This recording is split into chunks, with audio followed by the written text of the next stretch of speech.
Hey, Tom here, FlipAnythingUSA.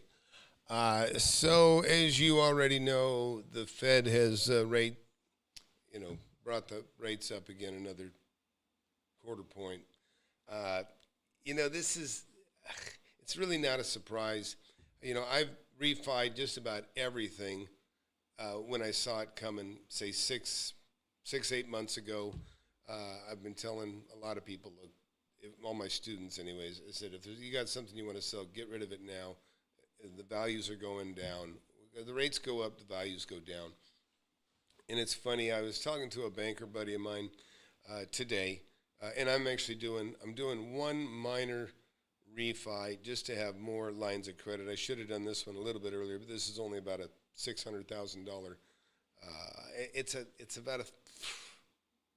actually about a $4 million asset, but I decided to get a line on that. I should have done that one a little bit earlier, so I messed up a tiny bit on that, just because I want to have cash at hand.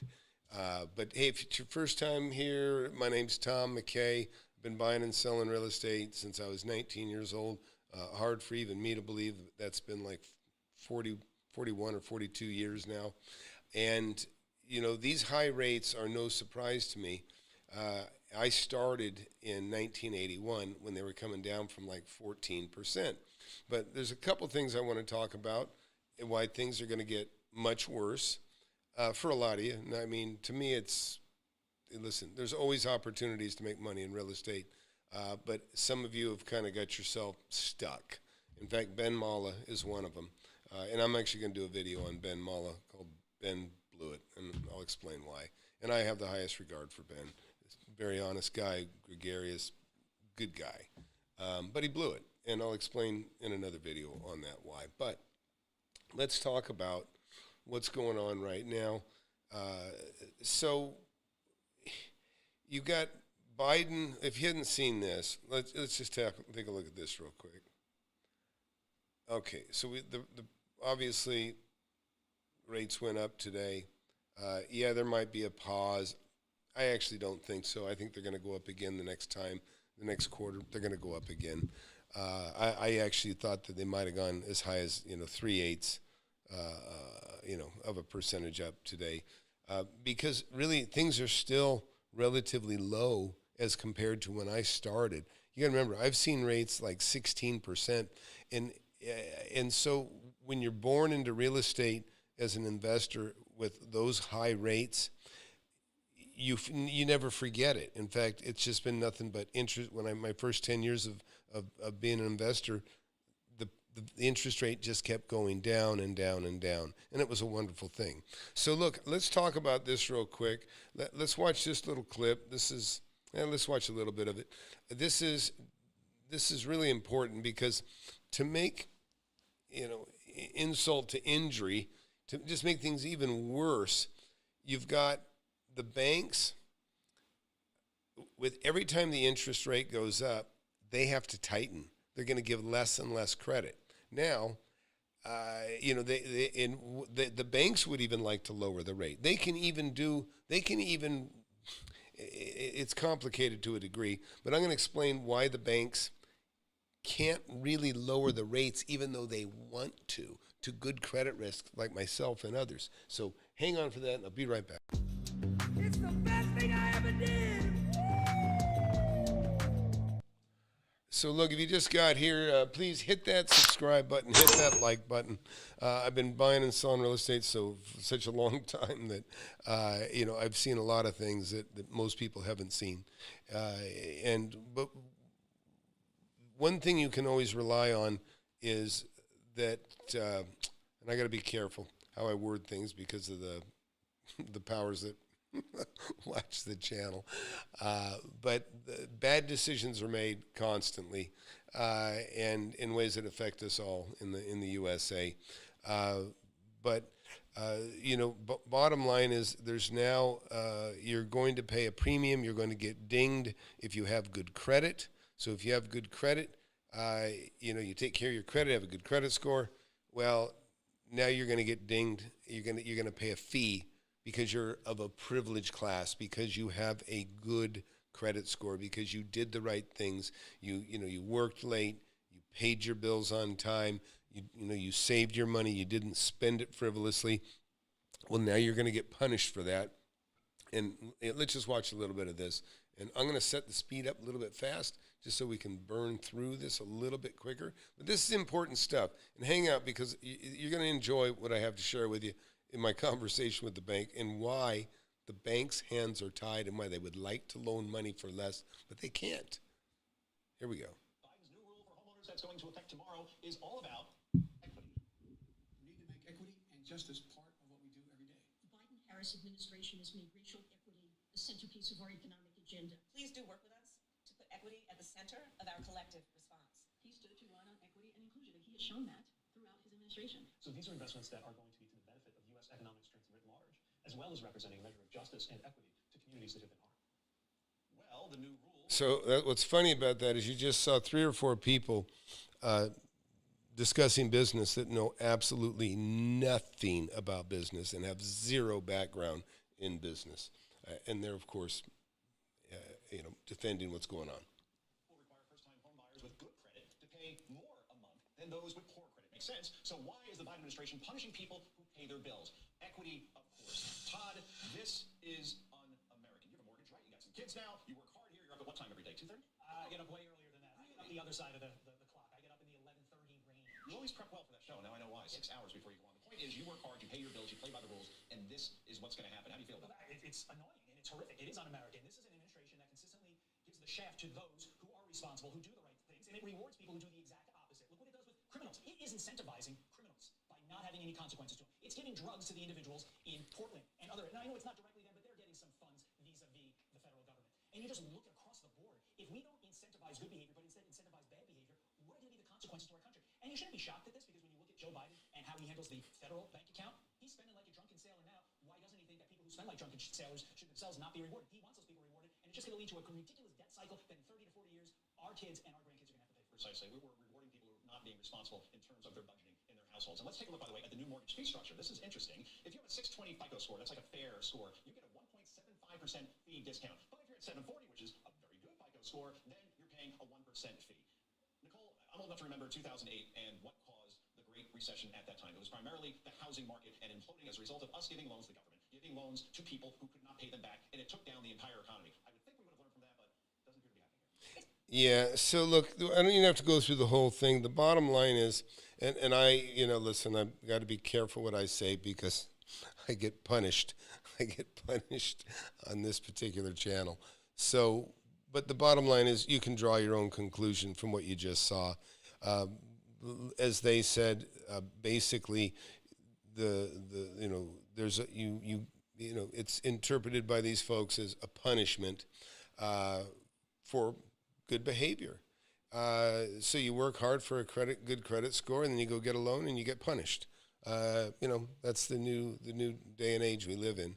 The other things, so we're talking about how these things affect real estate. Well, believe me, this kills it. I heard some advice the other day from Dave Ramsey. It was terrible advice. It was like a short. But he was saying, buy property now and then just refi it when things go back down. Well, things are not going to go back down significantly enough that it would justify you making a bad deal now. You probably could get a mortgage, say a mortgage you got, and here's the other thing, and this is going to happen. People that got mortgages, say you bought a property for $400,000 and you put, whatever, 80 grand down, 50 grand down, whatever. And today that property's worth 300, and if it's not, it's going to be, just so you know. Well, that $300,000 will cost you more now than the $400,000 cost you, the borrowed money. And now it just got even more expensive. Got more expensive by a quarter point today. Plus, it got you get dinged additionally by the new order. So these are the things that happen, and this is why I'm so critical of young YouTubers that haven't lived enough life and don't have a knowledge base, never seen much. Even Ben Mala, who I have high regard for.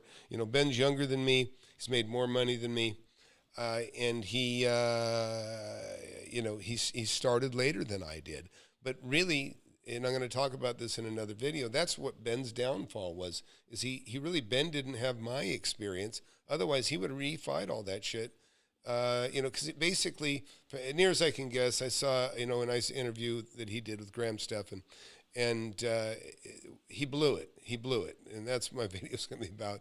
He blew it because what he did was he didn't refi, and I understand why. In that interview, Ben started really buying property for himself. He had a partner where, he worked with, the guy was the money guy, and it was a fantastic relationship, and it's a fantastic story. Great, by the way, Graham Stephan, great job if you watch this. And to Ben's credit, totally honest, really just open book. It's really cool. But where Ben blew it is this: why I think he blew it. He started 10 years after I did. He wasn't in interest rates of 12, 14%. Every deal I did from 1981 to 1990, and I have a whole book full of them, the HUD statements and the notes that I carried and the notes that were carried for me, everything was 10% owner carried back then. And that was coming down from, like I say, even higher rates. And unless you've lived it, you don't remember it. You don't know it. It's not a part of your history. And so Ben, as rich as he is and smart and shrewd a guy as he is, he's never seen it. You know what I mean? He could look at history and see it, but he hasn't felt it and seen it. And I have it. And that's why I advised all my students, refi, get your, whatever you're going to hang on to, get your RLOCs, your revolving lines of credit, which I got several in the last, more than 6 months ago, preparing for what is happening right now. And thank God I'm in great shape to take advantage like a vulture. I'll be just picking up the pieces. I do expect, people are, businesses are going to be shredded. So to give you an example. So Ben, near as I can figure, he said he's spending another $500,000 now, $500,000 per month on interest. So basically, $6 million a year that he has to pay in interest that he wasn't paying 6 months ago. And he didn't believe the interest rates would go up like they have. Had he started 10 years earlier, he wouldn't have made that mistake. I guarantee it. Because basically just do the math on it. $6 million a year.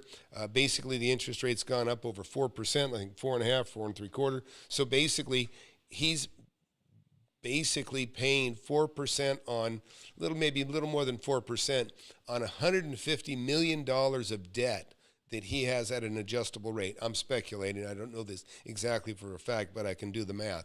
And so it's a trap because, he can take the cash that he's got, but it's really a trap. So, because anything he sells, he's got huge tax consequences to pay. As he said, his balances, and I've done the same thing. I bought many properties and deferred the taxes. And, pretty soon you could have, $10 million property, $100 million property if you're rich enough with a zero basis. So even if you sell it, let's just say you sell your $100 million property to pay off, $100 million of your debt. Well, here's the rub. You sell the $100 million worth of property, but you have to pay, $40 million in taxes. So now you only have $60 million to pay down, in Ben's case, on his $140 million. So he can't even, with $100 million, he can't even pay down half of his debt to reduce, he's probably paying 7.5% or something, where prior to that he was paying 3.5%. So, it's a big mistake in it, but it's not uncommon. It's one that is happening to many people across the country. And I'll tell you what, I got pinched just a little bit. I refied, and I've got, multi-million-dollar properties, and I've got a lot of assets. But I refied the ones, and I also got the ones that had zero balance on. I got lines of credit for more than 2 years on some of them, on average 2 to 3 years, where I have access. I still have access to 4% money because I did what I did when I did it. where if I did it today, and I am doing it today, so I'm going to tell you, I did have one loan. I had one loan, 600 grand, roughly 580,000.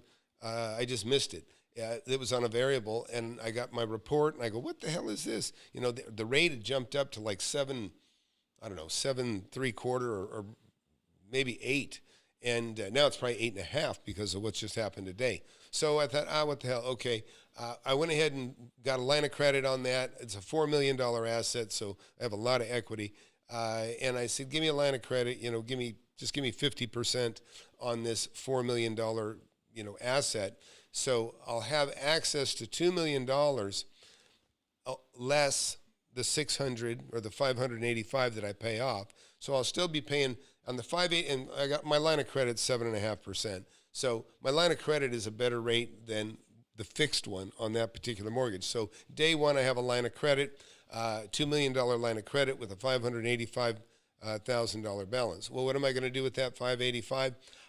I know plenty of people that have money that don't know where to park it, don't know where to put it.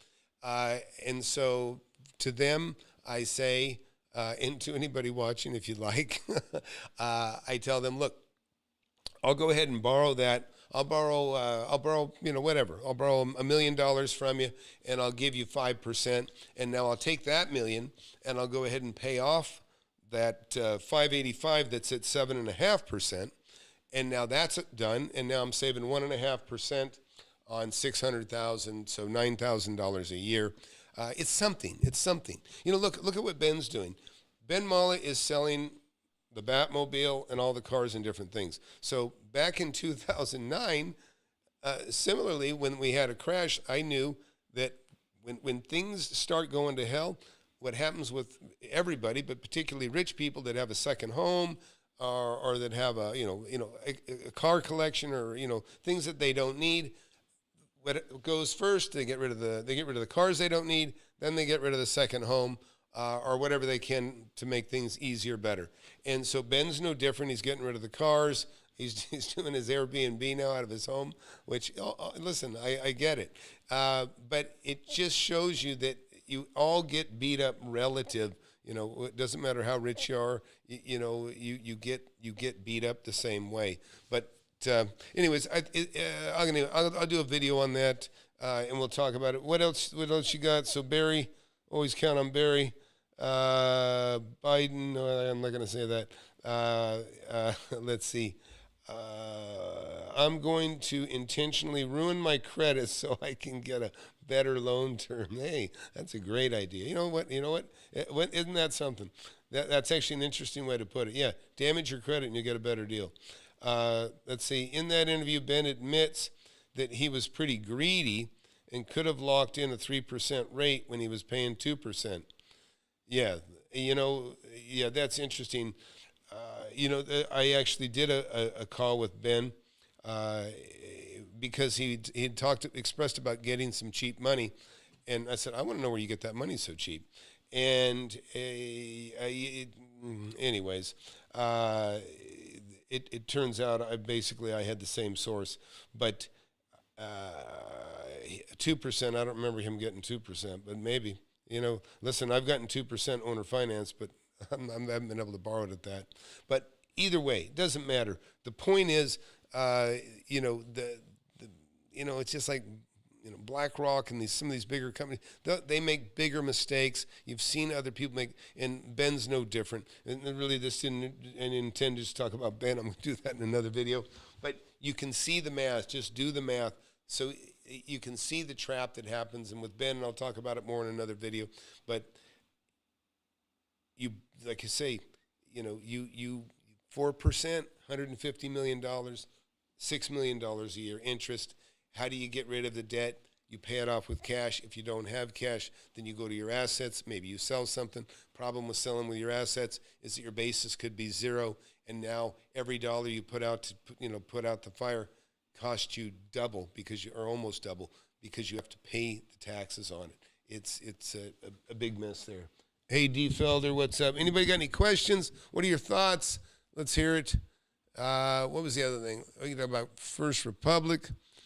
Yeah, let's just watch this because, see, now, Yeah. Oh, yeah. Okay. I'm going to get to the bank story. Listen, give me some questions here, and then I'm going to share something with you. You definitely want to hear. You got to know this. It's really, really good information. So, and then I got to go catch a movie pretty soon. I'm going to go catch a movie. So, questions, please. In the meantime, let's play this. Joining us now from the Committee to Unleash Prosperity, Heritage Foundation Distinguished Fellow of Economics, Steve Moore. The biggest question is, how far does this spread? Much talk, not just from Charlie Munger, about this moving into commercial real estate.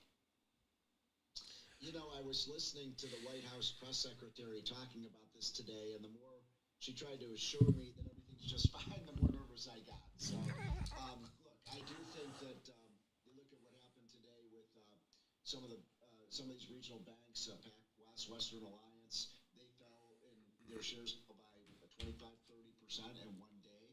So, yeah, I think there's a reason for nervousness. I think a lot of these banks have been caught with their pants down with respect to the huge increase in interest rates. I'm not so sure why they weren't prepared for that, but it's clear that the assets on their balance sheet are worth a lot less than they were a year and a half ago.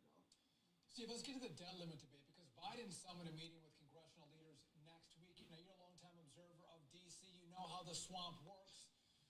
How do you see this thing playing out? I think, look, the Biden administration and Chucky Schumer I think they feel like they're in a box with the walls collapsing on. So look, I'm going to talk about this for a second. So what he said was interesting. When they raise the interest rate, what happens is, a lot of the banks have committed their money long term at a low rate to guys like me for my revolving line of credit, which also this goes to the sub 2. The sub 2 stuff is in deep shit. And I'm telling you, because, when you do this sub 2 stuff, you don't familiar, this is where you basically, you basically, I don't even want to call it buy, but you kind of buy a property from somebody. You take over their property, and the idea is you rent their property out, and you make money because there's such a low payment on it because of the low interest. And maybe the person's even upside down. They have a negative mortgage.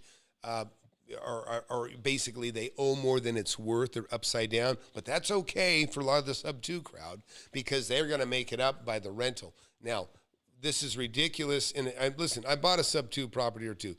There is a place for it, but you still got to buy the asset right. But a lot of the sub 2 crowd that I've seen discuss in the forums are totally juvenile, totally noobs, don't know what the hell they're doing. And, they just got this, everything's cool, sub 2 all day, even though they've never done a sub 2 deal ever. They don't know what they're talking about. They haven't seen tough times. They haven't seen high interest rates. This is one of the things that happens for the sub 2 thing. People that have their, when they see their equity disappear, doesn't even matter. They got great credit. They have a house. They paid $400. Now it's worth $300, and they owe $320. They're shit. This sucks. They feel like they've been gutted, and they have been to a degree. So then they get somebody to save them with sub 2. Great. You take it over. Well, a year goes by. They want to buy something else. They can't take advantage of it because their credit is leveraged up. They go 320 that they have nothing to show for. They have no control over the asset. Also, the big danger for the sub 2 crowd on this is the bank who doesn't even want to have that loan out there for 2.6, 2.8. They find out, shit, here's our chance. They breach their contract. We're going to clobber this contract. We're going to foreclose.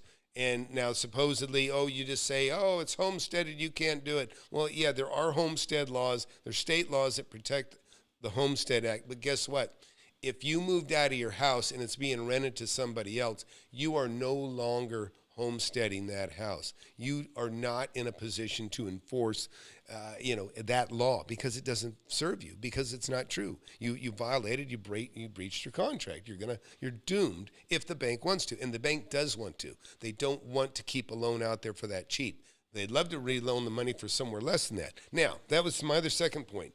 If you're a bank, and I had a good conversation with my banker today, one of my bankers, and so here's the deal. They would love to loan me money cheaper than they are, and they're giving me as cheap a rate as they possibly can, and it's true.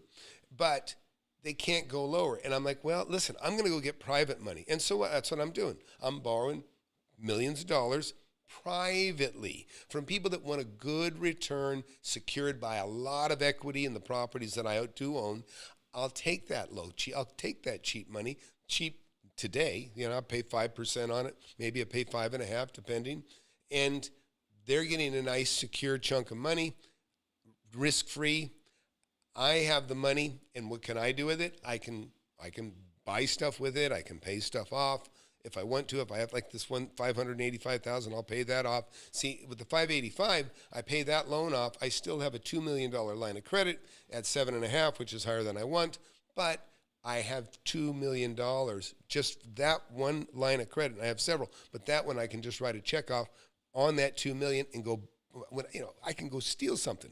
When everybody else is going into bankruptcy and they're in deep shit. And believe me, I've seen that stuff before. And listen, I bought a building. I bought an apartment building for $340,000. Two apartment buildings, 30,000 square feet of building. I paid $240,000 for it. And so what is that? $80 a foot or $8 a foot? Something crazy cheap.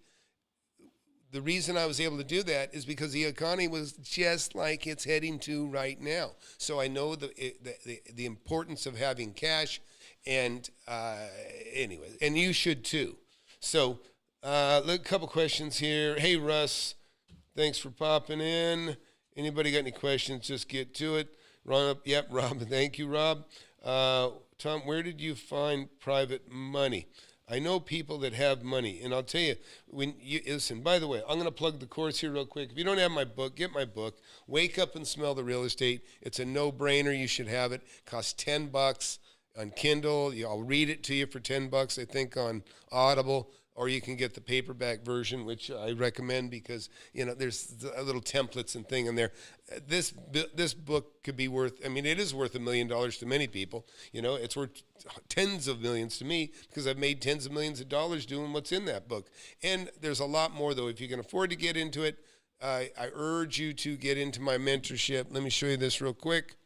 I have a mentorship, FlipAnythingUSA.com. Go here. You can go here to the webinar. I'm going to have one here Thursday. I'll take away the book real quick. I have a webinar. Go here and just fill out this form. Name and email. You can put your phone in there. The reason I have the phone is so that sometimes stuff goes to spam. I'll text you the link so that you'll for sure have it. You don't want to miss the webinar. You'll never see a webinar like anything I've done. There's nobody else that can do one like me. I know they can't. Anyhow, mentoring survey.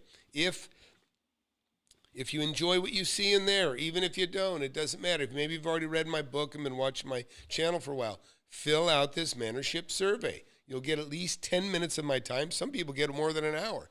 You know what? I like smart people. I don't care if you're rich. I like smart people. I'm not after the equity of your home. I may ask you how much money do you have, but it's not so that I can get at it. It's because I want to help you do the right thing with your money. That's what my legacy is going to be when I die. It's a guy that helped a lot of men see a path to retirement and putting their kids through school. That's all I want to do for the rest of my life, and I'm enjoying it so far. So let's go back here real quick. I'm going to get your next question there, by the way. And so real quick, I'll just show you this. So just so this will put things in perspective. I had a property I could have bought for $171,000 that's probably worth upwards of $50 million now.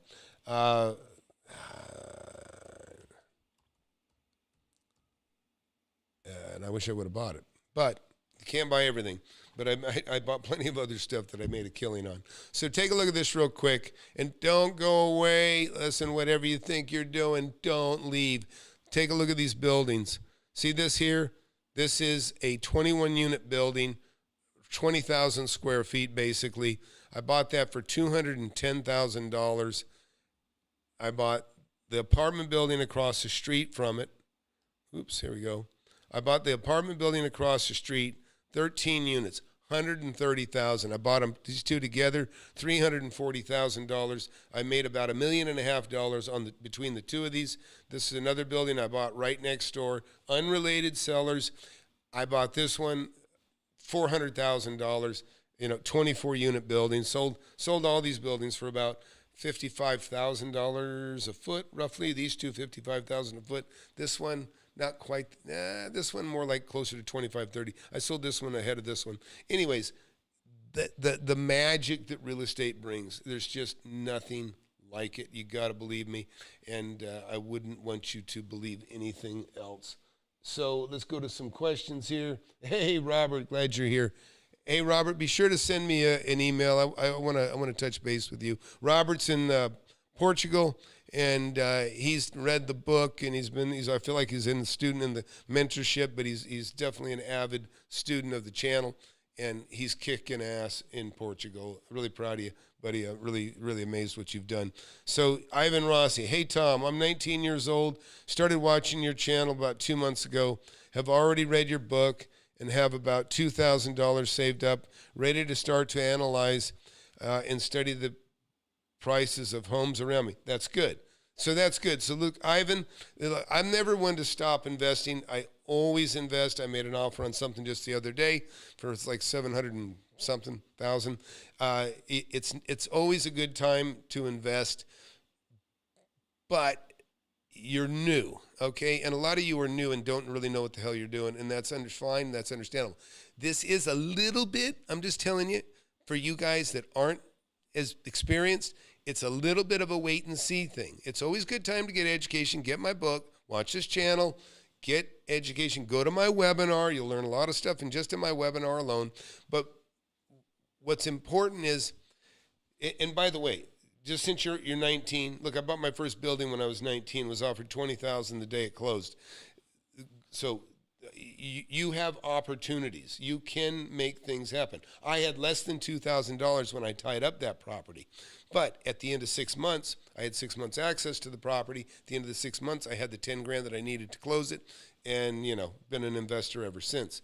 So you got to treat money like a tool. And so let me just tell you, my channel is called Flip Anything. I bought and sold a $500,000, it costs $500,000 new, an American LaFrance ladder truck. Truck goes up, has a ladder, goes up 100 feet. It's fucking crazy. I bought a scenography machine. I bought many pieces of equipment. I bought decks. I don't know shit about these things, but you can buy anything. I remember buying a tape deck for $100 and sold it for $2,000 or $2,800. And there's opportunities to buy things like this too. And if you get go to the webinar, and I'll give you this stuff. I'll tell you kind of some of that stuff. I'm not going to share it here at the moment, but there's always opportunities to make money. Shit. Sorry. Hey, Chris, I'm actually, oh well. One of my students. Anyways, that's the other thing. When you get into the mentorship, that's one of my students. I respond. I pick up the phone. I can answer questions like that because I've been through this shit for so long. This gentleman you see right here, he's got $3 million worth of property, and I think he's got $1.3 million in debt. So he's got $1.7 million equity. He's already realized $1 million cashed, and he's rolled those into the right assets. That's the power of mentorship and guidance. Some of you have money, you just don't know what the hell to do with it. Real estate is the key to make more, but you know what? You can't just hand it to somebody, and they'll take it from you, and you'll lose it. Don't do it. This guy here, great guy, Mike. Congrats on your latest deals, by the way, Mike. Bought 3 houses in that interview. This gentleman here, he's older than me by a little bit. Been doing real estate for a long time. He wanted to know how to make money in commercial. He had things he didn't know about commercial real estate. He now has made over, this time $600,000. He's done another deal almost equal to the same one he did here in the interview, and now he's made over $1 million.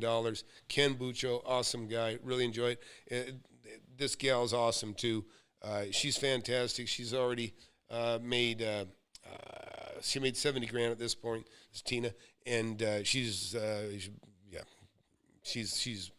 really cool, really very cool. Ron here is a rock star coming out, but we've had more rock stars come out since he did it. But he came out swinging, and let me tell you, he's got, last time I talked to him, it's probably changed. He had $4 million worth of rentals, $1 million worth of debt, and he's already pulled a couple $100,000 out along the way.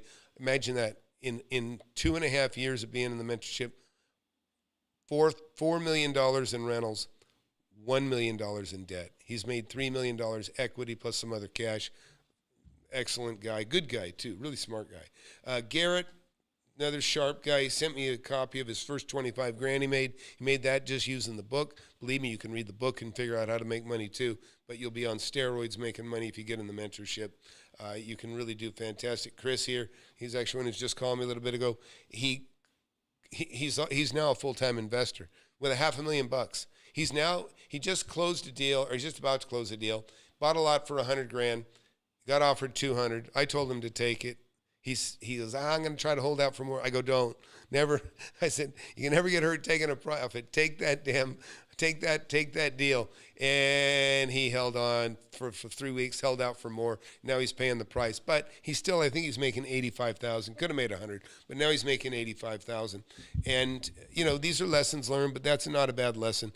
I consider a loss of money is when I don't make as much as I could. I don't mean lose. I mean, gee, I made $100,000. I should have made a $150,000. Okay, that's the kind of stuff I'm talking about. But anyhow, this guy now, he quit his job at the church. He's already made twice this year alone. He's made twice as much in a couple of deals. He's made twice as much as the church would pay him to do his job. He's been to Ukraine 3 times voluntarily on his own dime. He now volunteers and does the things that he wants to do for the church for free, and he makes more money in his, with what was his part-time gig. Liam here, carpenter like me. You know what?